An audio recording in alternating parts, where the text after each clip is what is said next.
Student, आज हम लेकर के आए हैं मैथमेटिक्स का एक और इम्पोर्टेंट क्वेश्चन जो कि बोर्ड परीक्षा 2026 के लिए अति महत्वपूर्ण है। क्वेश्चन क्या कह रहा है? द्विघात बहुपद 6x² - 7x - 3 के शून्यंक ज्ञात कीजिए और शून्यंकों तथा गुणांकों के बीच के संबंध की सत्यता की जांच कीजिए। जांच करने के लिए आपको अल्फा प्लस बीटा निकालना होता है, क्योंकि उसका शून्यंक का क्या होता है, योगफल होता है, और उसी के साथ में आपने निकालना होता है इसका गुणनफल। Alpha into beta is equal to C/A। तो सबसे पहले हम ये जो हमें द्विघात बहुपद दिया है इसके हम शून्यंक निकालेंगे, इसका हमको गुणनखंड निकालना होगा। यानी कि हमारे पास है 6x² माइनस का 7x माइनस का 3। आपने क्या करना है, जो सामने वाला नंबर है इसकी मल्टीप्लाई इसके साथ करनी है और 6 3 जा 18 आएगा। अब हमने 18 के ऐसे फैक्टर करने हैं कि हमें माइनस का 7 मिल जाए ऐड करके, और दोनों का जो मल्टीपल होगा वो हमारा कितना होना चाहिए, 19 आना चाहिए। तो हम क्या ले सकते हैं, माइनस का 9 और 9 दूसरा कितना होता है हमारा 18 होता है, इसकी मल्टीप्लाई करके हमारा 18 आ जाएगा। और अगर आप माइनस के 9 में प्लस के 2 ऐड करते हैं तो हमारा क्या मिल जाएगा, हमको 7 मिल जाएगा माइनस का, जो कि हमको चाहिए। तो हम इसको किस तरीके से ब्रेक कर सकते हैं, आप देखिए 6x² और इसको हम लिख सकते हैं 9x और प्लस के 2x और माइनस के 3।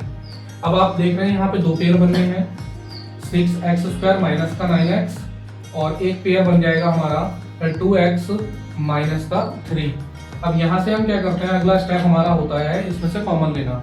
तो हम इसमें से क्या कॉमन ले सकते हैं, आप देखिए यहाँ से हम क्या कॉमन ले सकते हैं, 3 कॉमन ले सकते हैं और एक x कॉमन ले सकते हैं। कॉमन बच्चों कैसे लिया जाता है मैं आपको बता देता हूँ। देखो, अगर 6x² है तो आप जब इसको ब्रेक करते हैं तो आप इसको देखते हैं कि 3 मल्टीप्लाई 2 मल्टीप्लाई x², मतलब x की पावर अगर 2 है तो इसको 2 टाइम आप इसको ऐसे करके खोल देंगे। तो आप इसमें से देख रहे हैं कि क्या चीज हमारी कॉमन आ सकती है। और एक नंबर हमारे पास ये है यहाँ पे 9x, तो आप 9x को भी इसी तरीके से खोलेंगे। 9x को खोलेंगे तो 3 इंटू 3 और इंटू में हमारा आ जाएगा क्या, x।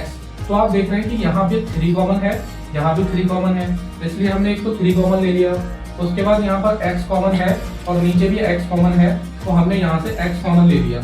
जब हमने ये दोनों चीज कॉमन ले लिए तो आप इसमें देख पा रहे होंगे, एक हमारे पास 2 बच रहा है, एक हमारे पास x बच रहा है और नीचे बच रहा है हमारा 3। तो आप इसको अंदर लिख सकते हैं 2x और माइनस 3। ठीक इसी तरीके से हम यहाँ प्लस लगाएंगे।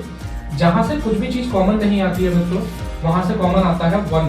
आप देख रहे हो 2x माइनस 3 में कोई भी नंबर कॉमन नहीं आ रहा है, तो यहाँ पर 1 कॉमन आएगा। और जब आप इसका कॉमन ले लिया हमने, तो ये 2x माइनस का 3 अंदर बचा है। फिर हमारे दो फैक्टर हम यहाँ पर देख सकते हैं, एक है 3x प्लस का 1 और एक फैक्टर इन दोनों में से कॉमन है, तो एक हम ले सकते हैं 2x माइनस 3। तो ये दो फैक्टर हमारे आपको मिल गए।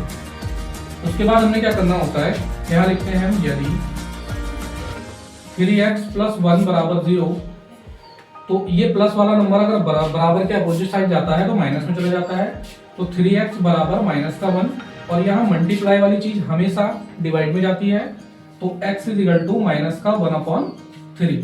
तो एक फैक्टर तो आपको इसका ये मिल गया कि इसको हम ले लेते हैं अल्फा, और इसी तरीके से हम इसको निकालेंगे, यदि 2x minus 3 is equal to 0। मैंने अभी आपको समझाया कि अगर यहाँ पर प्लस वाला नंबर होगा और वो अपोजिट साइड जाएगा तो माइनस में जाएगा, और अगर यहाँ माइनस वाला नंबर है वो अपोजिट साइड जाएगा तो वो प्लस में जाएगा। यानी कि 2x is equal to minus वाला नंबर अपोजिट साइड जाकर के क्या हो जाता है, प्लस हो जाता है, तो 3 हो जाएगा। और यहाँ मल्टीप्लाई वाली चीज हमेशा डिवाइड में जाएगी, तो x इज इक्वल टू 3/2। एक फैक्टर हमारा निकल के ये आ गया, इसको हम मान लेते हैं कि ये बीटा है। अब हम करेंगे सत्यता की जांच। सत्यता की जांच, तो सत्यता की जांच करने के लिए हमें सबसे पहले शून्यंकों का योगफल निकालना होगा, और शून्यंकों का जो योगफल होता है उसका सूत्र होता है बच्चों, शून्यंकों का योगफल। शून्यकों का योगफल होता है alpha plus beta is equal to minus का b/a। अब आप देख पा रहे हैं कि हमने अल्फा बीटा की वैल्यू ऑलरेडी फाइंड कर चुके हैं हम। यहाँ से देखिए अल्फा की वैल्यू है हमारे पास माइनस का 1/3 और प्लस बीटा की वैल्यू हमारे पास है 3/2 is equal to minus B हमें यहाँ से मिल जाएगा माइनस का 7 और एक फार्मूले में ये फार्मूले में यहाँ देखो ये 5 माइनस है और यहाँ माइनस का 7 आएगा और अपॉन ए हमारे पास 6 है तो 6 रख देंगे। यहाँ पे हम क्या करेंगे क्रॉस मल्टीपल करेंगे 2 की 1 के साथ यानी कि माइनस का 2 प्लस 3 की 3 के साथ 9 और अपॉन 3 2 जा 6 इज इक्वल टू में माइनस माइनस प्लस हो जाएगा और ये 7/6 आ जाएगा। और आप देख पा रहे हैं तो माइनस के 2 और प्लस के 9 में अगर हम इसको सब्ट्रैक्ट करते हैं तो पॉजिटिव का नंबर बड़ा है इसलिए ये 7 आ जाएगा और 7/6 इज इक्वल टू आप देख पा रहे हैं 7/6। तो ये तो हमारा बराबर हो गया। इसका मतलब हमारा जो अल्फा बीटा की वैल्यू है वो ठीक है, ये दोनों बराबर आने चाहिए हमारे करने के बाद। हमने शून्यंकों का योगफल ज्ञात कर दिया है, अब हम निकालेंगे शून्यंकों का गुणनफल। शून्यंकों का गुणनफल, शून्यंकों का गुणनफल होता है बच्चों alpha into beta is equal to C upon A. ठीक इसी तरीके से हम जैसे ऊपर वैल्यू रखी थी ऐसी वैल्यू यहाँ पुट करेंगे। अल्फा की वैल्यू आप ऑलरेडी निकाल चुके हैं माइनस का 1/3 मल्टीप्लाई बीटा की वैल्यू 3/2 निकाली है आपने इज इक्वल टू सी। सी कहाँ से मिलेगा आप देख पा रहे हैं कि यहाँ पे इक्वेशन में हमारे पास सी है यानी कि माइनस का 3 आ जाएगा अपॉन ए की वैल्यू हमारे पास यहाँ दिख रही है 6 तो 6 आ जाएगा। 3 1 जा 3 यानी कि माइनस का 3 अपॉन 3 2 जा 6 इज इक्वल टू में माइनस का 3/6 माइनस से माइनस कैंसिल हो जाएगा। ये हो गया हमारा 3/6 इज इक्वल टू 3/6। आप चाहें तो इसे यहाँ भी छोड़ सकते हैं और आप चाहें तो इसे और भी सॉल्व कर सकते हैं।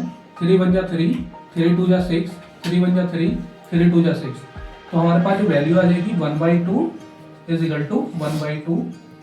ये दोनों बराबर हो गए यानी कि इस तरीके से हम इस क्वेश्चन की सत्यता की जांच कर सकते हैं। मिलते हैं नेक्स्ट वीडियो में।